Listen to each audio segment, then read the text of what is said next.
Ассаламу алейкум, Аллахқа ыйман келтірген мұсылман бір туғандар. Эмне үчүн Аллах Таала алымдардын даражасын көтөрөт. Себеби Аллах Таала Куранда айткан: "Иннама яхшаллаха мин ибадихил улама". Чындыгында Аллахтын пенделеринин арасынан илимдүү алымдар гана Аллах Тааладан коркушат. Фатир сүрөсү 28-аят. Улуу табиин алым Амир ибн Кайс рахимахуллах бул дүйнөдөн көз жумарда көзүнө жаш алды. Өлүм төшөгүндө жатып. Ал өзүн токтото албай ыйлады. Ошондо анын абалынан кабар алып келген адамдар жанында турушуп: "Сиз эмне себептен көзүңүзгө жаш алып ыйлайсыз? Себебин айтып бериңизчи" деп сурашты.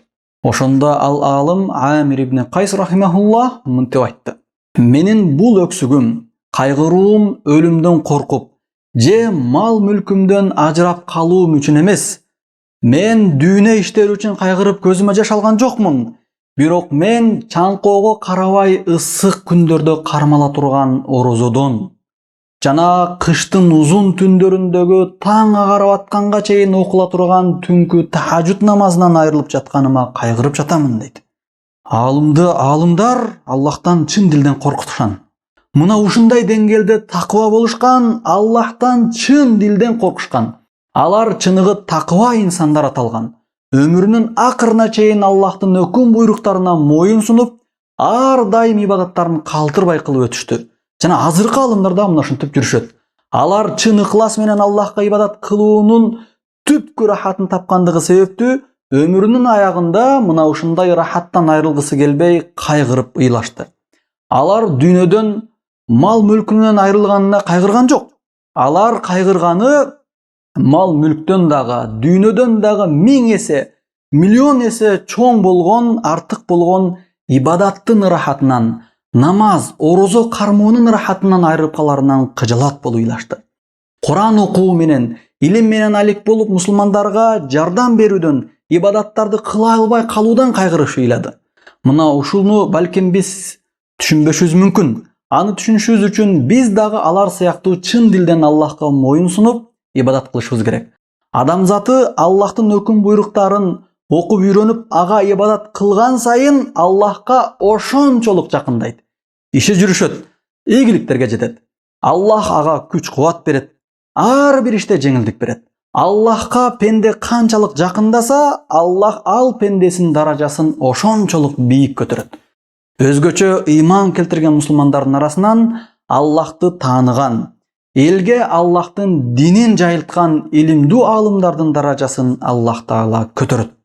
Аллах Таала Куранда айткан: "Ярфа'иллаху аллазина аману минкум валлазина утул илма даражат".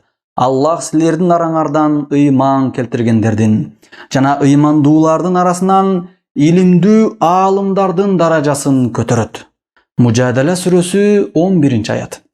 Язид ибн Абдурраббахи айтат: "Мен таякем менен бирге улуу хадис алымы болгон Абу Бакр ибн Абу Мариямды зыярат кылганы бардык. Ал киши ооруп, өлүм төшөгүндө жаткан эле. Ошондо анын оор абалда жатканын көрүп, дароо мен: "О имам, Аллах сизди өз ырайымына алсын, бир аз суу ичип алыңызчы" деп суу сундум. Ал менин колумдан кармап: "Жок балам" деди. Ошентип анын алдында көпкө олтуруп шам намазынын убактысы болду. Ошондо ал шам казан айтылдыбы деп сурады.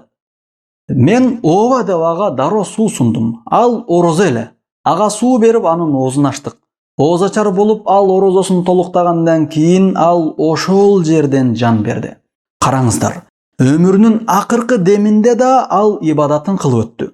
Урматтуу мусулман боордоштор, караңыздар, булар өмүрүн Аллахка ибадат кылуу менен, Аллахтын динин жайылтуу менен өткөргөндүктөн бүткүл өмүрүн Аллах Таала алардын атын тарыхка калтырып, жашоосун бизге үлгү сабак кылып койду.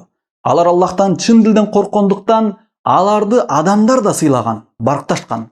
Ошондуктан ал алымдардын даражасын Аллах Таала көтөргөн. Кимде-ким бул дүйнөдө да, акыретте да кадыр барктуу болууну кааласа, анда ал адам чын дилден Аллахка ибадат кылсын, Аллахтан корксун.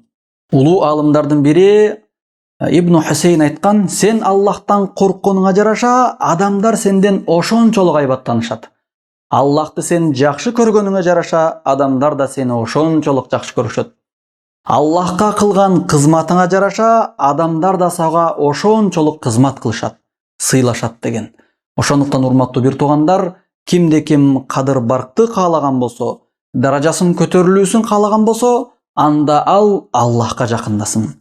Аллахтын буйругун аткарсын. Аллах Таала анын бул дүйнөдө дагы, акыретте дагы даражасын көтөрөт. Аллах Таала өзү вада кылган: "Ярфа'иллаху аллазина аману минкум валлазина утул илма даражат". Aqulu qawli hadha wa astaghfirullah li wa lakum. Assalamu alaykum wa rahmatullahi wa barakatuh.